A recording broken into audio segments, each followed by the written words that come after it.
পরে কি করবো, সব সিটকানি ভাঙে গেছে অনেকটা লব্বর। তারপর আমি বলছি যে দাঁড়ান আমরা, কারণ আমাকে তো জানার পরে যে সবটি ভাঙে লাগছে, ভাঙার পরে একটা বাকি দিচ্ছে।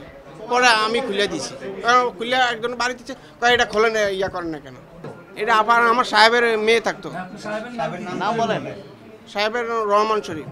অনুমানী আমরা তো এখন কইতে পারবো না, চাকরি করি আমরা তো কইতে পারতেছি না। এখন আমরা শুনছি চাকরিতে যে সঙ্গে আইসি, তো এখন আমি শুনছি যে সারা 2001-এর দিকে মনে হয় না, 1-এর দিকে নয়, এরকমই সারা হইব না, এর আগে হইতে ওরা পর হইতে পারে, জানি না।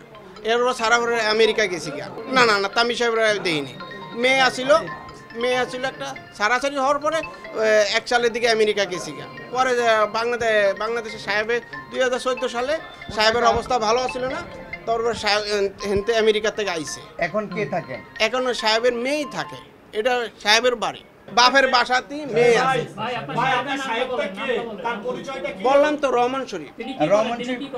উনি রহমান শরীফের গার্মেন্টস সোয়েটার। রহমান শরীফ তানভীর ইমামের কি হয়? তানভীর ইমামের কি হয়? ব্যয় হয়, ছেলের বিয়া করেছে এখানে। শ্বশুর, এটা শ্বশুর, এটা শ্বশুর। তখন শ্বশুর তো মারা গেছে 14 সালে, ম্যাডাম মারা গেছে, আমাকে ম্যাডাম মারা গেছে 19 সালে। আর এটা হলো বাপের শ্বশুর বাড়িতে এখন না, মানে 2001 সালের দিকে সারাসারি হয়ে গেছে। আমার নাম মান্নান, মোহাম্মদ আব্দুল মান্নান। জি, এই বাসার কি আপনি? এই বাসার কি বলতে, মানে চাকরি করি, ড্রাইভারের চাকরি। আমরা আগে মিডিয়াকে ডাকছি, আপনাদেরকে ডাকছি না, সকল মিডিয়াকে ডাকছি যে এখানে অবৈধ অস্ত্র কথা শুনছি আমরা, এবং কি যে এখানে আওয়ামী লীগের যে দর্শক যারা এই ছাত্র জনতা যাদেরকে হত্যা করেছে। জি, আমি একজন সাধারণ মানুষ। জি, আশা বাড্ডা। যে এখানে আমরা সবাইকে আমরা ফোন দিছি, আমরা যত মিডিয়া আছে সকল মিডিয়াকে ডাকছি যে এখানে আওয়ামী লীগের লোকজন যারা আছে, যারা এই আমরা পাই নাই, এখানে আমরা পাই নাই। কই না, লুটপাট তো করে নাই। কারো কাছে কিছু পাইছেন? কারো হাতে কিছু পাইছেন?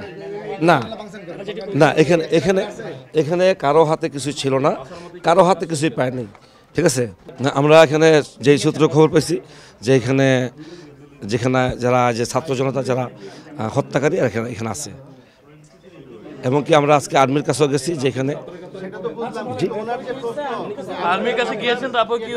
না যে বলছে যে এটা আপনারা পুলিশের কাছে যান, তা পুলিশকে ফোন দিছি, গেছিলাম 2:30-3টা দিকে। হ্যাঁ, পুলিশকে ফোন দিচ্ছি, পুলিশ আসে নাই। না, পুলিশের কাছে যাই নাই, কিন্তু আমরা পুলিশকে ফোন দিচ্ছি, পুলিশ আসে নাই। জি, আমি ফোন দিচ্ছি। হ্যাঁ হ্যাঁ, আমরা পুলিশের কাছে ফোন দিচ্ছি, কিন্তু পুলিশ বলছে যে না, না না, আমরা পুলিশের কাছে ফোন দিচ্ছি, ফোন কল আছে আমার কাছে, ফোন কল আছে, দেখেন ফোন দিচ্ছি কিনা। ফোন কল আছে, হ্যাঁ,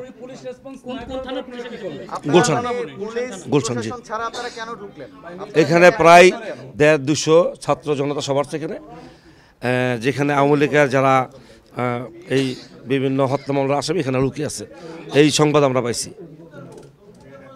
ঠিক আছে, হ্যাঁ। না, আমরা এখানে কিছু পাই নাই, কিন্তু দোতলা আমরা এখনো শুনতেছি যে দোতলা আছে, যে দোতলা দেখেন।